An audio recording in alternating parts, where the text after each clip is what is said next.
앞에 화면에 여호수아 7장 우리 4절 말씀 함께 읽습니다. 자, 시작. 백성 중 3,000명 중 그리로 올라갔다가 아이 사람 앞에서 도망하니 아이 사람이 그들을 36명쯤 쳐 죽이고 성문 앞에서부터 스바림까지 쫓아가 내려가는 비탈에서 쳤으므로 백성의 마음이 녹아 물같이 된지라. 네, 자, 큰 성벽을 갖춘 여리고를 무너뜨린 이스라엘 백성들은요, 그 다음은 전쟁에서도 당연히 승리할 거라 생각했습니다. 그런데 예상과 달리 12,000명 정도에 불과한 아이성과 전투에서 패배합니다. 성공한 다음에 실패의 고통은 더 크게 다가오는 법입니다. 이 패배로 인해 백성들의 마음이 녹아 물같이 되었다고 성경은 말씀합니다. 자, 난공불락 여리고 성을 무너뜨린 사람들이 그와 비교할 수 없는 작은 아이성의 패배로 절망하고 있습니다. 불과 얼마 전까지 이 가나안 땅의 사람들의 마음들이, 그 성의 사람들의 마음이 물처럼 녹아내렸습니다. 이 가나안 땅 사람들의 마음이 물처럼 녹아내렸다고 성경은 말씀합니다. 여호와께서 요단물을 이스라엘 자손들 앞에서 말리시고 우리를 건너게 하셨음을 듣고 마음이 녹았고 이스라엘 자손들 때문에 정신을 잃었더라. 그러니까 가나안 땅의 사람들의 마음이 녹았다는 거예요. 이스라엘 백성들이 요단강을 건넜다는 소식에 정신을 잃어버렸다고 했습니다.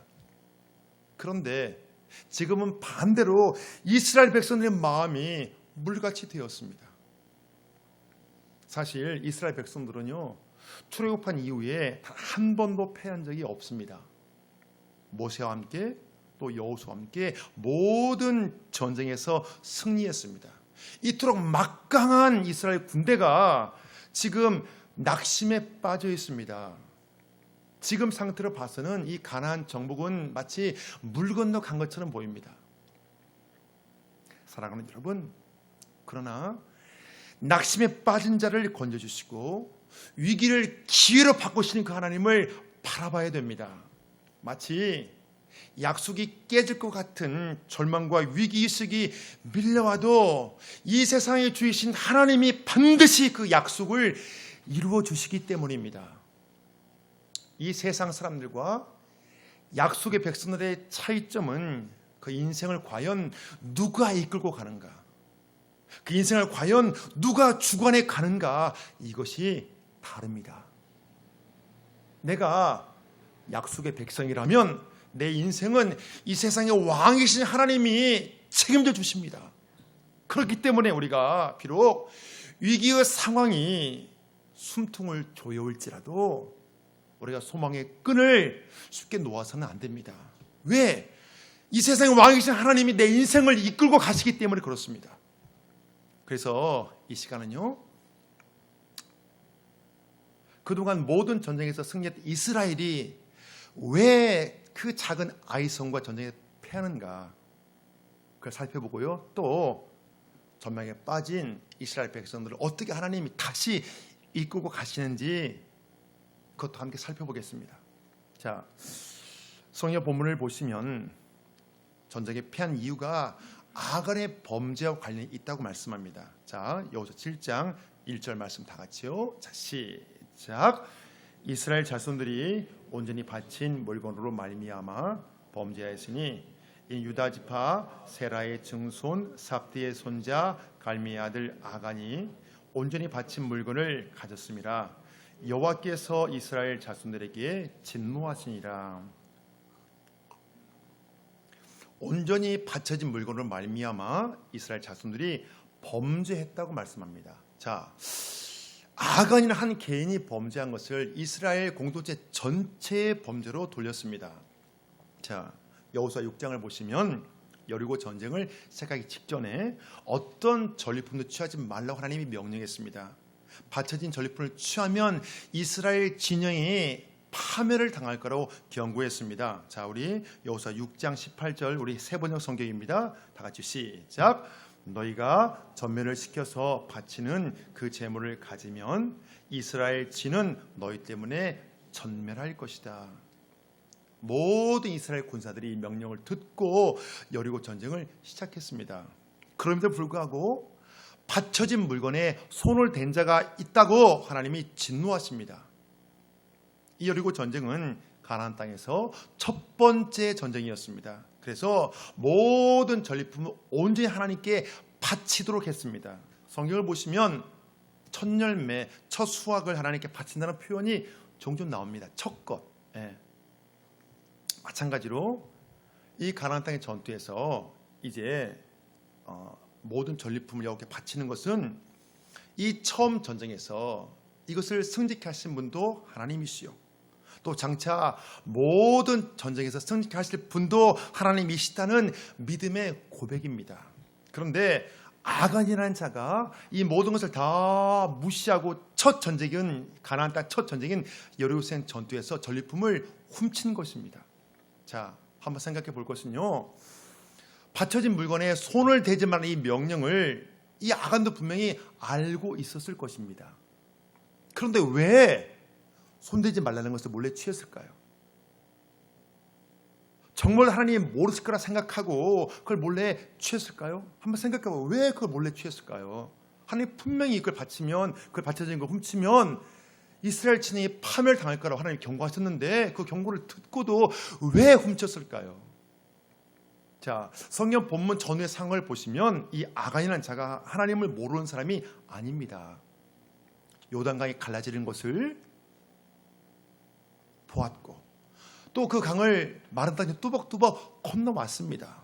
또 그 웅장한 여리고 성명이 그 함성과 함께 무너지는 것을 목격했습니다. 그 자리에 함께 있었잖아요.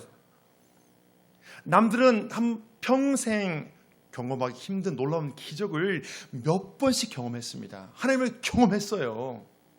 그런데 왜 아간은 자신뿐만 아니라 이스라엘 공동체 전체를 파멸로 몰아넣는 이런 엄청난 범죄를 저지르게 되었을까요? 한번 생각해 봐요. 자, 한 가지 분명한 사실은요, 단순히 하나님을 알고 있는 것만으로 탐욕을 이겨낼 수 없다는 것입니다. 이 아간도 하나님을 알고 있고 분명히 하나님을 경험했지만 몸으로 하나님을 경험했어요. 하나님을 겪어봤어요. 하나님 누군가 알아요. 그런데 그 탐욕의 유혹이 왔을 때 강력한 탐욕의 힘에 밀려 자신을 지킬 수 없었습니다. 그래서 탐욕은 우리가 평생 경계해야 될 대상입니다. 이 탐욕의 무서움에 대해서 지왕 솔로몬은 이렇게 경고했습니다. 자, 전서 7장 7절이요. 다 같이요. 시작. 탐욕이 지혜자를 우매하게 하고 뇌물이 사람의 명철을 망하게 하느니라. 탐욕이 지혜자를 우매하게 하고 뇌물이 사람의 명철을 망하게 한대요. 그러니까 뇌물 앞에서는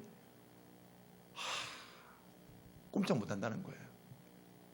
가끔 탐욕 때문에 망신당하는 유명 인사들의 기사를 우리가 접할 때가 있습니다. 종종 들려오잖아요. 훌륭한 사람들이. 그 중에는 평소에 신앙이 정말 좋아 보였기 때문에, 정말 신앙이 교회에서 중요한 걸 맡고 있고 좋아 보였기 때문에 그 기사의 내용을 좀처럼 믿기 힘들 때도 있습니다. 저 사람이 그럴 사람이 아닌데 저렇게 교회에서 훌륭한 일을 맡고 있고 훌륭한 사람인데 뭐가 사실일까 혼돈될 때가 있어요. 그 다른 분야에서 그토록 훌륭했던 사람도 탐욕과의 싸움에서는 어김없이 패하는 것을 우리가 보게 됩니다. 그런 기사들이 우리 귀에 너무나 많이 들려오잖아요. 탐욕과 싸움이 이토록 힘겹다는 것을 하나님이 잘 아시기 때문에 요단강을 건너기 직전에 백성들에게 성결을 요구했습니다. 거룩을 요구하신 거예요. 자, 우리 요 3장 5절 말씀 다 같이요. 시작. 여호수아가 또 백성에게 이르되 너는 자신을 성결하게 하라. 여호와께서 내일 너희 가운데 기이한 일들을 행하시리라. 그러니까요, 이 가나안 전쟁은 힘의 논리로 물건을 빼앗는 약탈 전쟁이 아니라 죄로 얼룩진 가나안 땅에 하나님의 통치가 실현되는 거룩한 전쟁이라는 것입니다. 약탈 전쟁이 아니라, 빼앗는 약탈 전쟁이 아니라 거룩한 전쟁이라는 거예요. 그러니까 너희들이 성결함으로 준비하라는 거예요. 자, 신실해 보였던 사람들이 탐욕의 죄에 넘어가는 이유가 있습니다. 여러분 잘 들으셔야 돼요. 네. 신실해 보였던 사람들이, 저 사람이 그럴 사람이 아닌데 그 사람이 탐욕의 죄에 넘어가는 이유가 있어요.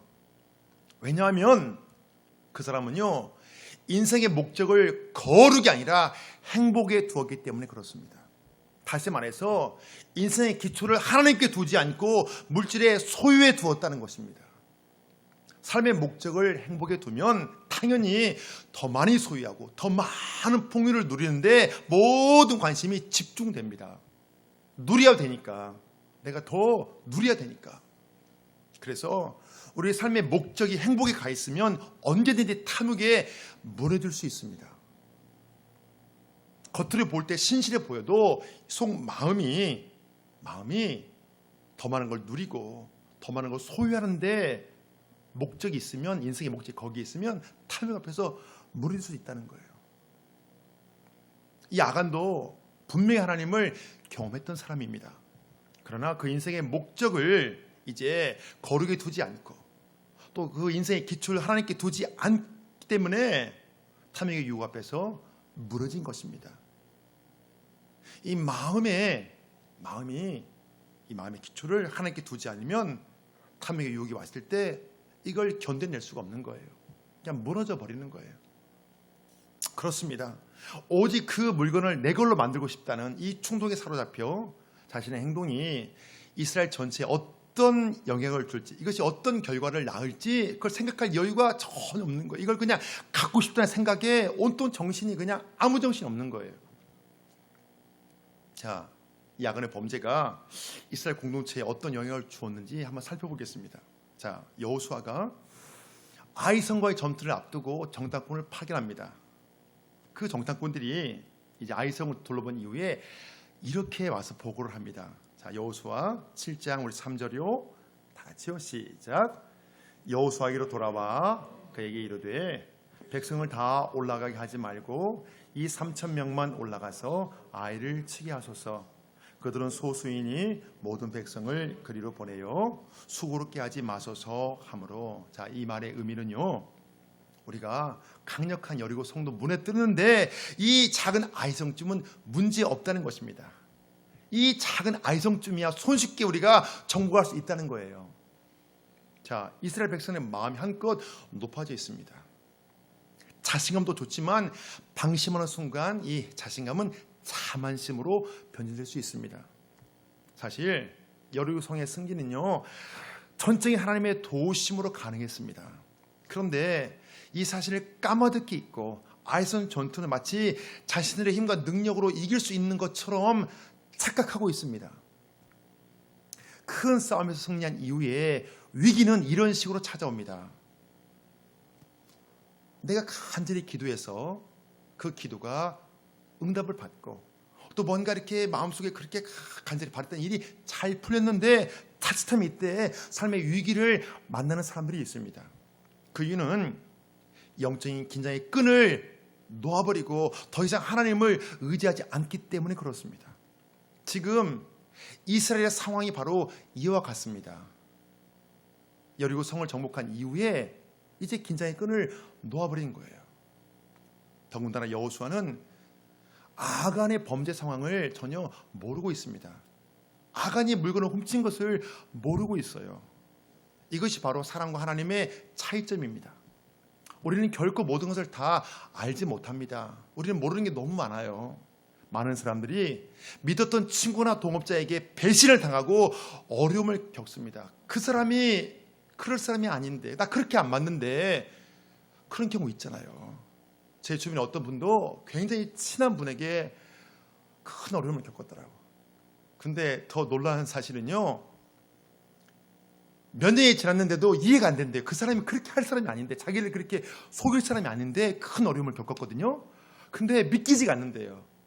그 사람이 그럴 사람이 아닌데 어떻게 그렇게 일이 되었는지 이해가 안 된대요. 믿었던 사람에게 배신당하고 어려움 겪는 일이 얼마나 많습니까? 우리는 몰라서 그래요. 잘 모릅니다.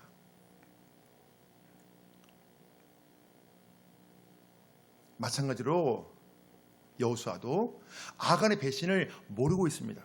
심지어 하나님이 진도하신 것도 전혀 모르고 있습니다. 그런데 이 여호수아가 정탐꾼의 말만 듣고 3,000명의 병사를 보냈다가 패배했다는 것입니다. 12,000명 정도에 불과한 이 아이성과의 전쟁에서 36명이 죽었습니다. 강력한 여리고성을 정복하는 과정에서는 단 한 명도 죽지 않았습니다. 자, 그래서 이제 여호수아 이스라엘 백성들은 큰 충격에 빠진 거예요. 이 모든 상황을 통해서 알 수 있는 것은요, 아간의 범죄 이후에 이스라엘 백성들이 전투에서 수의 논리로 접근했다는 것입니다. 수의 논리. 그 성의 사람들이 소수이기 때문에 모든 백성이 전쟁에 참여할 필요가 없다는 것입니다. 그러니까 난공불락의 여리고성은 은혜의 원리로 성공했는데 작은 아이성은 수의 원리, 힘의 원리가 작용해서 실패했습니다. 그런데요, 우리가 한 가지 생각가 뭐냐면요, 하나님이 가장 싫어하는 것이 하나님의 백성들이 수의 원리, 힘의 원리를 의지해서 살아가는 것입니다. 수의 원리로 접근하고 힘의 원리로 이제 접근할 때 나타나는 특징이 있습니다. 뭐냐면요, 도저히 버틸 수 없는 힘든 상황이 오면 하나님을 의지하지만 그때 잠깐뿐 조금 숨통이 트이고 조금 견딜만 하면 또 하나님을 의지하지 않습니다. 이렇게 인생의 기초를 하나님께 두지 않고 힘의 원리를 따라 살아간다면 상황과 환경에 따라 한없이 요동치는 인생이 될 수밖에 없습니다. 그러나 성도는요, 무슨 일을 만나든지 하나님을 의지해야 됩니다. 이 정도는 내가 거뜬히 해낼 수 있다, 내가 할 수 있다, 그렇게 자신감이 들어도 그때도 역시 하나님을 의지해야 됩니다. 이것이 바로 은혜의 원리로 사는 사람의 특징입니다. 우리가 힘의 원리가 아닌 은혜의 원리로 살 때 쉽게 실패하지 않고 쉽게 넘어지지 않습니다.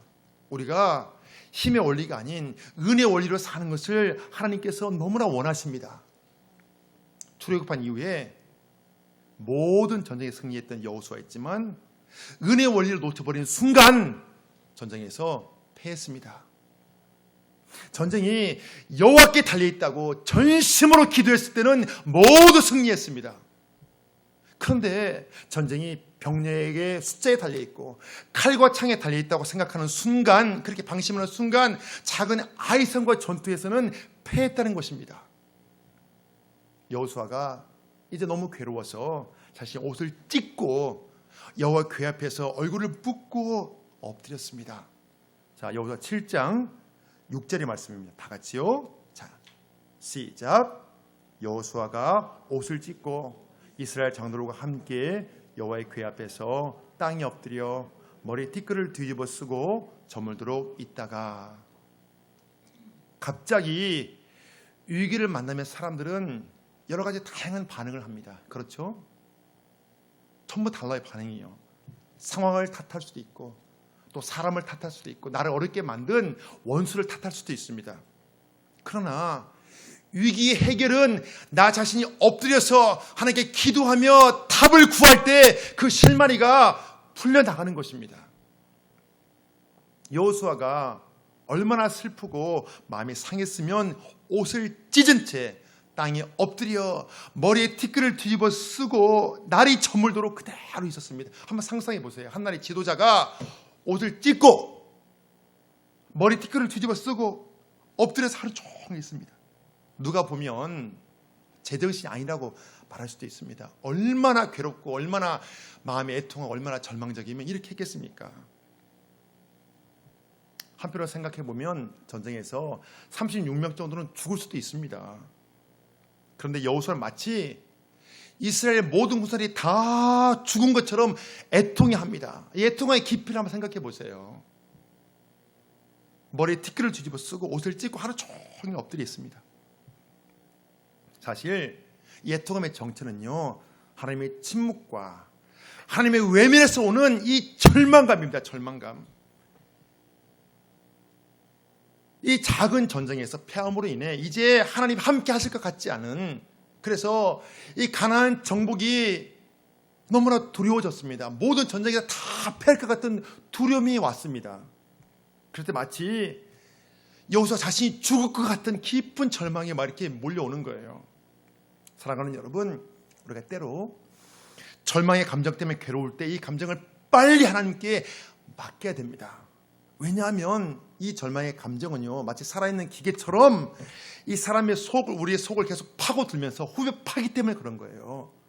이 절망의 감정을 처리하지 못하면 이 속에서 굉장히 내적인 상처를 입습니다.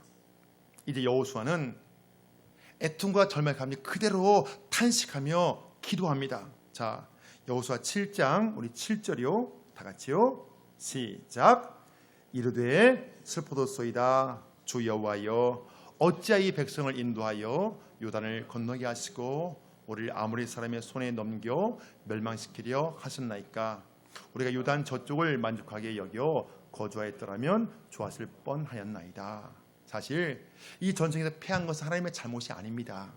그런데 여호수아의 기도를 보면 마치 하나님을 원망하는 것처럼 보입니다. 자, 이와 같이 신실한 자들도 때로 절망적인 순간에는 탄식의 기도를 할 때가 있습니다. 그러나 이것은요, 진짜로 하나님을 원망하는 것이 아닙니다. 자신의 괴로운 심정을 하나님 그대로 토로하는 거예요. 다윗의 시편을 봐도 이런 내용들이 참 많습니다. 이것 또한 진실로 하나님을 의지하고 하나님을 찾는 자들이 드리는 기도라고 말할 수 있습니다. 이렇게 하나님을 찾아가는 거예요. 사랑하는 여러분, 우리가 기도라는 순간 어떻게 보면 벌거벗고 서 있는 것 같습니다. 하나님 앞에 내 영혼이, 내 심령이 벌거벗고 서 있는 거예요. 그래서 만일 괜찮은 척 평소에 썼던 어떤 영적인 가면이 있다면 우리가 기도할 땐 그것을 여러분 벗어야 됩니다. 벗어야 돼요. 목욕탕 들어갈 때 다 계급장 떼고 들어가잖아요. 다 평소에 입었던 옷을 다 그런 것처럼 하나님 앞에 우리가 설 때는 이 영적 가면 다 벗어야 됩니다. 사람들 앞에 썼던, 괜찮았죠? 썼던 그 가면 벗어야 돼요. 내 모든 것을 하나님이 다 알고 계신데 그때도 가면을 쓰고 감추면 안 됩니다. 그 상황에, 그 사람의 상황을 보면 하나님 제발 저 좀 살려달라고, 제발 제 자녀 좀 살려달라고 통곡하며 기도해야 되는데 너무 교양 있고 점잖게 기도하는 사람들이 있습니다. 두 손 들고 무릎 꿇고 엎드려 시원찮을 판에 체면과 자존심 챙김에 기도합니다. 사랑하는 여러분, 그러나요, 속상하고 마음이 괴롭고 간절할 때는 교양 챙기며 점잖게 기도하지 마세요. 속상한 것, 괴로운 것, 억울한 것, 간절한 것 그대로 다 토해내세요. 주여 제발 도와주세요. 제발 살려주세요. 저를 불쌍히 여겨주세요. 이렇게 통곡하며 부르짖어 기도하세요. 내 속 심정을 솔직히 토해내는 과정을 통해서 우리가 더욱 진실되게 하나님을 만나는 것입니다. 그게 하나님을 만나는 자리예요.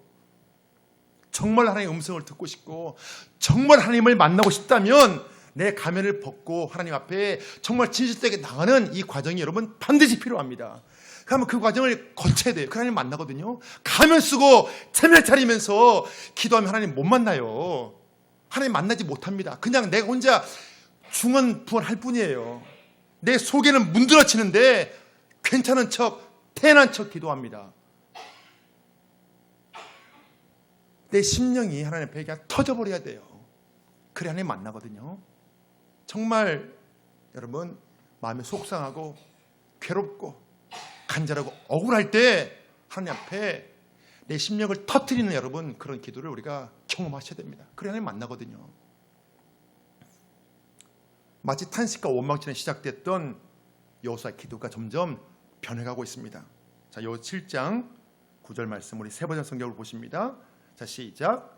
가나안 사람과 그 땅에 사는 모든 주민이 이 소식을 듣고 우리를 애워싸고 이 땅에서 우리 이름을 없애버릴 터인데 주님께서는 주님의 위대한 명성을 어떻게 지키시겠습니까? 자, 여호수아가 탄식하며 원망하는 기도를 드린 것처럼 보였지만 이 기도는 결국 하나님의 영광과 관련되어 있었습니다. 출애굽했던 이스라엘 백성들이 가나안 땅에서 멸망한다면 이건 장차 하나님께 큰 불명예가 될 거라는 것입니다. 이제 그러면서 큰 위기에 빠진 자신을 도와달라고 여호수아가 호소하고 있는 거예요. 이와 같이 신실한 사람들은 위기 상황을 만날지라도 자신의 문제보다 하나님의 이름이 모독당하는 것을 더 두려워합니다. 자, 여호수아의 간절한 기도를 듣고 바로 하나님이 응답해 주십니다. 자, 요 7장 우리 10절이요. 자, 시작. 여호와께서 여호수아에게 이르시되 일어나라, 어찌 이렇게 엎드렸느냐. 자, 여호수아의 기도에 대한 응답의 첫 마디는 뭡니까? 일어나라입니다. 일어나라. 제가 이 말씀을 준비하면서 우리 하나님께서 여호수아에게 어떻게 말씀하셨을까 묵상해 봤습니다. 어떻게 말씀하실 것 같아요? 하나님께서 한번 생각해 봐요. 하나님이 여호수아에게 하루 종일 하나님의 침묵과 외면 때문에 너무 두려워서 엎드려서 이렇게 슬퍼하는 여호수아에게 하나님께서 당오셔가지고 뭐라고 어떻게 말씀하셨을까요? 뭐라고 말씀하셨을까요? 만약 내 자녀가 너무 슬프고 너무 이렇게 하루 종일 엎드려 있다면 우리 가서 뭐라고 말해줄 것 같아요? 전에 빠진 여호수아에게 마치 하나님 솜사탕처럼 부드럽게 다가오셨습니다. 여호수아야, 일어나라. 어찌 이렇게 엎드렸느냐. 여호수아, 일어나라. 어찌 이렇게 엎드렸느냐. 그러니까요, 여호수아야, 나는 네가 절망 가운데 머물리는 거 원치 않는다. 다시 일어나라. 실패를 딛고 다시 일어나라. 새롭게 다시 시작해라. 내가 도와주겠다. 이렇게 말씀하시는 거예요. 그렇습니다. 위기 상황에서 하나님이 말씀하시면 그 말씀이 바로 응답이 되는 거예요. 이제 하나님께서 직접 이 위기 상황을, 이 문제를 해결하시겠다는 것입니다. 그래서 우리가 위기 상황에 몰리게 되면 그때는 하나님의 말씀만 여러분 사모하셔야 됩니다. 하나님 말씀만 사모해야 돼요. 간절히 사모하는 가운데 나에게 주시는 말씀이 바로 그게 응답이 되기 때문에 그렇습니다. 응답이 응답. 하나님의 말씀 임하면 그게 바로 응답이 되거든요. 자, 이 전쟁의 실패의 원인을 추적해 보면요, 사실 여호수아도 잘못이 있습니다. 정답권의 말만 듣고 하나님께 묻는 과정이 없었습니다. 하나님께 물었다는 과정이 없잖아요. 그냥 말만 듣고 그냥 3,000명 보낸 거예요. 아마도 여호수아는 그까짓 것 아이성쯤이야 하고 100% 승리할 거라고 그렇게 확신했던 것 같습니다. 그러나 성경 본문을 보면 이제 그 문제에 대해서는 하나님께서 말씀하시지 않습니다. 왜냐하면 이 아이성 패배의 근본적인 원인은 아간의 범죄와 관련이 있기 때문에 그렇습니다. 범죄 이후에 하나님이 얼굴을 돌리심으로 이 전쟁에서 패했던 것입니다. 자, 우리 여호수아 7장 우리 12절 우리 세 번째 성경으로 보십니다. 자, 시작. 그래서 이스라엘 자손은 원수를 대적할 수 없었고 원수 앞에서 패하여 물러섰다. 그들이 자청하여 저주를 불러들여서 그들 스스로가 전멸시켜야 할 물건이 되었기 때문이다. 너희들 가운데서 전멸시켜 나 주에게 바쳐야 할 물건을 없애지 아니하면 내가 다시는 너희와 함께 있지 않겠다. 자, 물론 전략과 전술이 잘못되어서 전쟁에서 실패하기도 합니다. 그러나 이스라엘 역사를 보면 하나님이 함께 하시면 언제나 승리했고 반면에 하나님이 떠나시면 전쟁에서 패했습니다. 사랑하는 여러분, 우리가 꼭 기억해야 될 것은 모든 전쟁은 여호와께 속했다는 것입니다. 결코 칼과 창에 달려있지 않습니다. 사람이 애쓰고 수고할지라도 전쟁의 승패는 언제나 여호와께 달려있습니다. 우리가 이렇게 믿고 나가는 것이 온전히 하나님을 신뢰하는 것입니다. 그래서 소년 다윗은 거인 골리앗과 싸움을 앞두고 이렇게 선포했습니다. 자, 우리 사무엘상 17장 47절이요. 다 같이요. 시작. 또 여호와의 구원하심이 칼과 창에 있지 아니함을 이 무리에게 알게 하리라. 전쟁은 여호와께 속한 것인즉 그가 너희를 우리 손에 넘기시리라. 칼과 창에 달려있지 않다는 거예요. 아무리 골리앗이 크고 거대할지라도 하나님의 뜻이 나의 승리에 있다면 내가 승리할 수 있다는 거예요. 자, 이제 말씀을 정리해 보겠습니다. 아간의 탐욕에서 비롯된 하나님의 침묵은 결국 작은 아이성과 전투에서 실패를 가져왔습니다. 그러나 하나님은요, 약속의 백성들을 실패 가운데 계속 내버려 두시지 않습니다. 하나님이 그냥 놔두시지 않아요. 절망 가운데 그냥 놔두시지 않아요. 여호수아가 정말 이렇게 모든 것이 다 끝나는 것인가? 광야 40년을 통과하고 드디어 약속의 땅 왔는데 이 가나안 땅을 정복하지 못하고 여기서 무너지는 것인가? 하나님의 약속은 이렇게 끝나는 것인가? 그렇게 괴로울 때, 그렇게 절망했을 때 그 여호수아에게 하나님께서 말씀하십니다. 여호수아야, 일어나라. 어찌 이렇게 엎드려 있느냐? 그러니까 앞이 캄캄한 절망을 딛고 다시 일어나라는 것입니다. 실패를 딛고 다시 일어나라고 하나님이 말씀하시는 거예요. 사랑하는 여러분, 우리가 때로 살다 보면 실패할 때도 있습니다. 처음에는 잘 될 줄 알았는데 이 뜻대로 안 될 때가 여러분 있잖아요. 우리가요. 그러나 이 한 번의 실패로 우리가 결코 망하지 않는다는 것입니다. 이 한 번의 위기로 우리 인생이 결코 망가지지 않습니다. 왜냐하면 우리 인생을 하나님이 주관하시기 때문에 그렇습니다. 우리는 하나님이 우리 인생의 주인입니다. 하나님 우리를 책임져 주십니다. 약속의 자리까지 하나님 반드시 우리를 이끌고 가십니다. 우리가 좀 어려움이 있고 위기가 있더라도 쉽게 소망의 끈을 우리가 놓아서는 안 되는 거예요. 설교 말씀을 준비하면서 여호수아가 느꼈던 절망의 감정이 제가 충분히 이해가 되었습니다. 왜냐하면 저 역시 실패와 좌절로 인해 마치 죽을 것 같은 절망의 고통을 느껴보았기 때문에 그렇습니다. 정말 죽을 것 같은 절망의 고통. 정말 이렇게 시간이 계속되면 정말 못 살 것 같은 절망의 고통을 저도 느껴보았습니다. 정말 내 인생이 이렇게 끝나는 것인가? 그래 생각하며 좌절하고 절망이 있을 때 여호수아에게 다가오신 그 하나님이 저에게도 다가오셔서 종민아 다시 일어나라며 제 손을 잡고 하나님께서 일으켜 세워주셨습니다. 제가 일어선 게 아니에요. 제 힘과 의지로 결코 일어선 게 아닙니다. 제가 뭔가 이렇게 잘해서 열심을 내서 일어선 게 아니에요. 하나님의 강권적 은혜로 하나님 저에게 다가오셔서 제 손을 잡고 하나님이 일으켜 세워주셨습니다. 하나님이 하신 거예요. 사랑하는 여러분, 죄의 결과가 무섭고 중하지만 이것보다 하나님의 은혜가 훨씬 더 크다는 사실입니다. 하나님의 은혜가 모든 죄를 덮고 남을 만큼 더 크십니다. 아간의 범죄로 인해 이스라엘 공동체 전체가 징계를 받아 전쟁에서 비록 실패했지만 다시 또 기회를 주시는 하나님의 은혜가 있다는 것입니다. 여호수아야 일어나라. 어찌 이렇게 엎드려 있느냐. 이스라엘아 일어나라. 어찌 이렇게 엎드려 있느냐. 하나님 이렇게 말씀하시는 거예요. 그렇습니다. 믿는 자들은 이 세상 논리인 힘의 원리가 아니라 은혜의 원리로 사는 자들입니다. 그래서 세상 사람들이 다 안 된다 해도 하나님의 은혜가 부어지면 되는 거예요. 이게 바로 은혜의 원리입니다.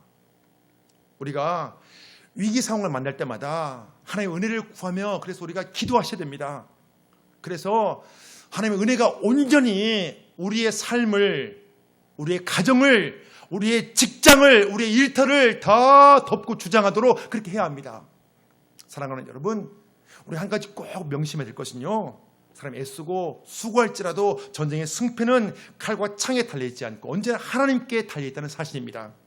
그래서 이제 우리가 인생의 기초를 하나님께 두시고 은혜의 원리를 따라 사심으로 상황과 환경을 초월하는 평강이 있기를 주의 이름으로 축복합니다. 우리 이 시간 기도로 나감 우리 함께 선포하고 한번 우리 통성으로 기도하겠습니다. 자 우리 기도로 나감 선포합니다. 시작. 주여, 인생의 목적은 행복이 아니라 거룩인 것을 고백합니다. 인생의 기초를 물질의 소유가 아닌 하나님께 둠으로써 탐욕과의 싸움에서 승리하게 하옵소서. 주여, 전쟁의 승패는 언제나 하나님께 달려있음을 고백합니다. 항상 하나님께 기도하며 인생의 실바리를 풀어나가므로 힘의 원리가 아닌 은혜의 원리를 따라 살게 하옵소서. 자, 우리 이 시간 우리 눈을 감고 주님을 한번 힘차게 우리 통성으로 부르시고, 주님 한번 힘차게 부르시고 우리 다 통성으로 기도합니다. 주여! 하나님 감사합니다. 낙심에 빠진 자를 건져주시고 위기를 기회로 바꾸어 주심에 진실로 감사합니다. 하나님, 그토록 훌륭해 보이고 신실해 보이던 사람들이 탐욕의 시험 앞에서는 어김없이 넘어진 것을 보았습니다. 그렇다면 저희들은 어떻게 해야 탐욕과 싸움에서 승리할 수 있겠습니까? 하나님, 저희들 인생의 기초를 하나님께 두고 인생의 목적을 행복이 아닌 거룩에 둠으로 탐욕과의 싸움에서 승리의 은혜를 베풀어 주옵소서. 저희 삶의 현장에는 끊임없이 찾아오는 위기의 순간들이 있습니다. 한 문제가 지나가면 또 다른 문제가 시작됩니다. 그래서 낙심과 절망의 감정이 가슴속으로 순식간에 파고들 때도 있습니다. 그렇지만 현실의 삶이 치열하면 치열할수록 더 하나님께 기도하며 인생의 실마리를 풀어가게 하옵소서. 그래서 반드시 응답해 주신 그 하나님을 날마다 순간마다 경험하게 하옵소서. 하나님, 사람이 아무리 수고할지라도 전쟁의 승패는 언제나 하나님께 달려있음을 고백합니다. 이 세상의 논리인 힘의 원리가 아니라 은혜의 원리로 살게 하시고 하나님의 은혜가 강물같이 흘러 저의 삶의 현장을 덮고 저의 가정을 덮고 저의 인생 전체를 덮는 은총을 베풀어 주시옵소서. 이제는 죄와 죽음에서 우리를 구원하신 주 예수 그리스도의 은혜와 세상을 이처럼 사랑하사 독생자를 주신 하나님 아버지의 사랑과 우리의 영혼을 내주하시는 성령님의 교통하심이 은혜의 원리로 살기를 소망하며 하나님의 은혜가 강같이 흘러 인생 전체를 덮기를 소망하는 모든 성도들에게 영원히 함께 하실 간절히 축원하옵나이다. 아멘.